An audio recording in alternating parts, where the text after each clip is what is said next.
लो future के toppers, तो कैसे हो आप सब? आई होप आप सब अच्छे होंगे और अपने एग्जाम्स की तैयारी में लगे होंगे। तो दोस्तों, हमने अपनी प्रीवियस वीडियो में बात की है चैप्टर नंबर 1, 2, 3 पर, और हमने डिस्कस करा है कुछ टॉपिक इस चैप्टर नंबर 4 के। तो प्रिंसिपल ऑफ मैनेजमेंट की पूरी प्लेलिस्ट का लिंक आपको डिस्क्रिप्शन में मिल जाएगा। जिसने हमारी प्रीवियस वीडियो नहीं देखी, जाकर देखिए। और लाइक, कमेंट, शेयर, सब्सक्राइब करना बिल्कुल ही मत भूलना। बेल आइकन तो प्रेस करना बिल्कुल मत भूलिएगा। तो दोस्तों, हमने बात कर ली है प्लानिंग की मीनिंग और डेफिनेशन पर, नेचर कैरेक्टरिस्टिक्स पर, इम्पोर्टेंस हमने डिस्कस कर लिए हैं, और डिस्कस कर लिए हैं हमने लिमिटेशंस, और साथ ही हमने पूरा प्लानिंग प्रोसेस डिस्कस कर लिया है। जिसने वीडियोस नहीं देखी, जाकर देखिए। पूरी प्लेलिस्ट आपको मिल जाएगी प्रिंसिपल ऑफ मैनेजमेंट पर। तो दोस्तों, after discussing all this process, now let come to type of plan. तो अब हम डिस्कस करेंगे टाइप्स ऑफ प्लान्स। कितने तरीके के प्लान्स होते हैं दोस्तों? सबसे पहला आता है सिंगल यूज प्लान। तो दोस्तों, सबसे पहले इसकी पढ़ते हैं meaning. These are those plans that used once after completion of task. We remove these plans. They are one-time use plan. They are made for specific purpose. तो दोस्तों, सिंगल यूज प्लान वो होते हैं जो एक बार यूज करने के बाद, मतलब एक बार टास्क परफॉर्म करने के बाद अकॉर्डिंग टू प्लान, उन प्लान्स को हम छोड़ देते हैं। उन प्लान को छोड़ देते हैं। क्यों छोड़ देते हैं? उनका वैलिडिटी एक टास्क तक ही होती है, तो ये शॉर्ट टर्म के लिए प्लानिंग होती है। तो अब आते हैं नेक्स्ट प्लान पर, standing use plan. They are those plans that are for long term and they can be used again and again. They have validity for long term. तो दोस्तों, स्टैंडिंग यूज प्लान होते हैं long term के लिए। ये long term के लिए बनाए जाते हैं, जिसमें आपकी पूरी समझिए आप, आपकी पूरी ऑर्गेनाइजेशन का जो A to Z होता है वो आप यहाँ पर करते हैं, इस प्लानिंग में करते हैं। उसी को बोलते हैं स्टैंडिंग यूज प्लान, यानी प्लान जो लॉन्ग टर्म के लिए करे गए हैं, जिनमें एक टास्क, दो टास्क, 10 टास्क के बाद भी वो प्लान रेगुलरली चलते रहते हैं। उसमें टास्क जो है आपका एकदम से पूरा नहीं होता है। ये टास्क जो है लंबे समय के लिए होते हैं।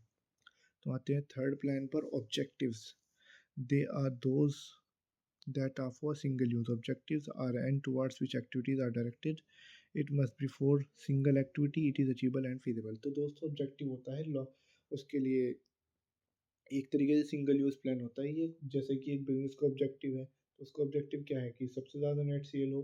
उसका वो क्या चाहता है? सबसे ज़्यादा उसकी सेल ज़्यादा हो, सबसे ज़्यादा प्रॉफिट हो, और वो सर्वाइव कर पाए कंपटीशन में, और नंबर वन प्रोडक्ट बनकर, नंबर वन बिजनेस बनकर सामने आए। तो उसी को बोलते हैं ऑब्जेक्टिव, यानी अपना एक गोल डिसाइड कर, अपना एक ऑब्जेक्ट डिसाइड करना हमें ये बनना है, हमारे बिजनेस को हमें इस ऊंचाई पर लेकर जाना है। तो ये सब चीज़ें होती हैं ऑब्जेक्टिव्स में। तो एक तरीके के प्लान होते हैं, ये सिंगल यूज़ प्लान होते हैं, यानी इनकी वैलिडिटी होती है शॉर्ट टर्म की, और ये अचीवेबल होते हैं। आप इनके ये गोल्स अचीव होते हैं। वैसे तो गोल हर तरह का अचीव हो जाता है, ऐसी कोई बात नहीं है कोई गोल अचीव ना हो। बस हमें करना क्या होता है? हिम्मत और मेहनत। तो आते हैं नेक्स्ट प्लान पर, strategy. They are comprehensive plan. They are made to achieve the whole objective of the organisation. Mostly it is for long term. It is also known as a blueprint for a company. तो दोस्तों, strategy होती है, जैसे कि आप जानते हैं, आप स्टॉक मार्केट में स्ट्रेटेजी बनाते हैं। क्या स्ट्रेटेजी क्या समझे? स्ट्रेटेजी क्या समझते हैं आप? वहाँ पर आपका एक ऑब्जेक्टिव होता है। क्या ऑब्जेक्टिव है स्टॉक मार्केट में?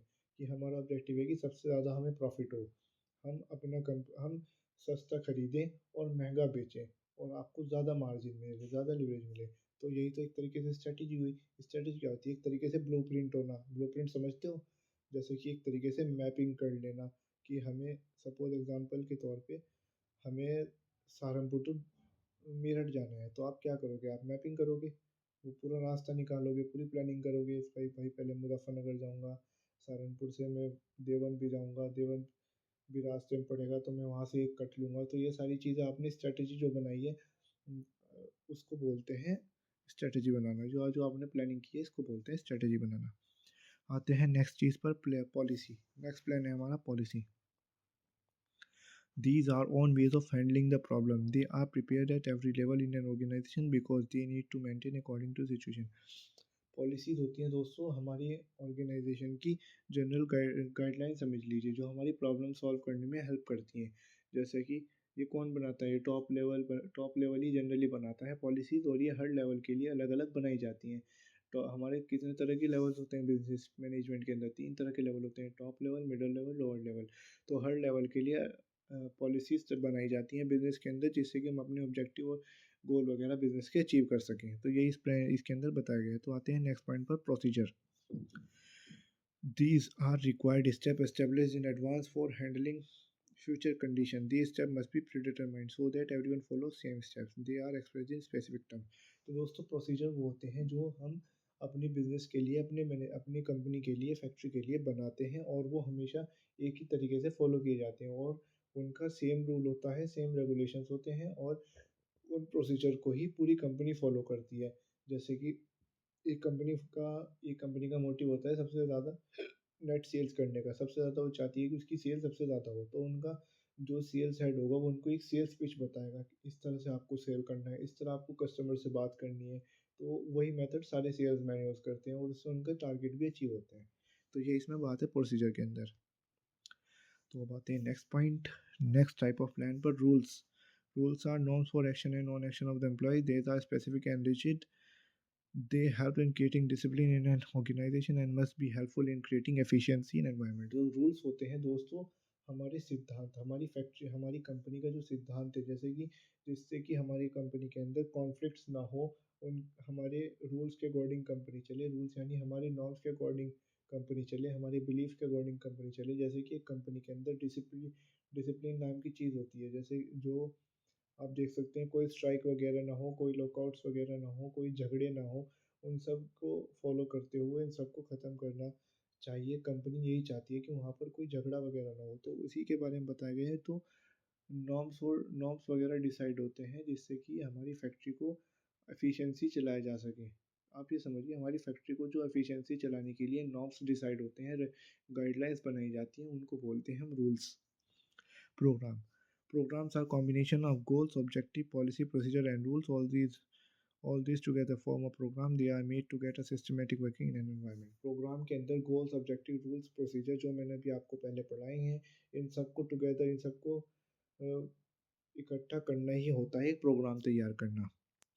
तो ये होता है लॉन्ग टर्म के लिए, हमेशा याद रखना। ये स्टैंडिंग यूज प्लान होता है। चलिए अब बात करते हैं मेथड पर। Method can be defined as systematic way of doing a routine और repeated job they help in regular flow of work. जैसे कि एक इंजीनियर है, एक कंप्यूटर साइंस इंजीनियर है, वो एक कंपनी के अंदर डाटा साइंटिस्ट है।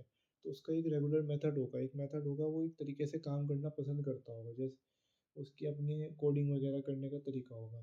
तो हर तरह के कंप्यूटर साइंस इंजीनियर का एक तरीका होता है जो वो पढ़ता है अपनी अपनी बीटेक के अंदर।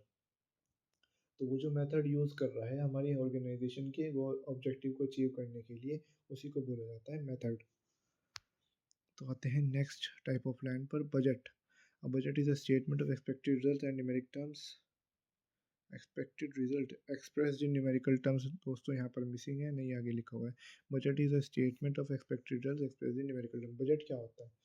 बजट बोलते हैं एक तरीके से स्टैंडर्ड सेट करना अपने फैक्ट्री के लिए। जैसे कि अब हम चाहते हैं कि हमारी कंपनी जो है 1000 करोड़ की सेल करे, तो उसके लिए आप बजट बनाएंगे। आपका फाइनेंशियल मैनेजर एक तरीके से बजट बनाएगा, वो देखेगा 1000 करोड़ की सेल करने के लिए आपको क्या क्या चाहिए होगा।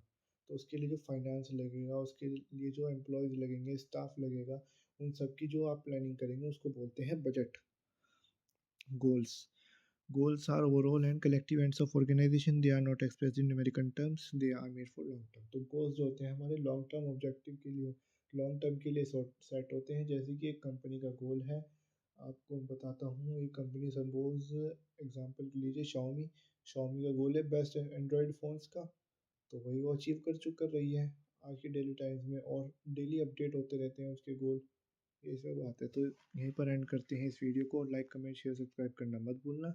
थैंक यू सो मच दोस्तों, thanks for watching, keep subscribing my channel. आगे और भी वीडियोज़ आएंगी। थैंक यू दोस्तों।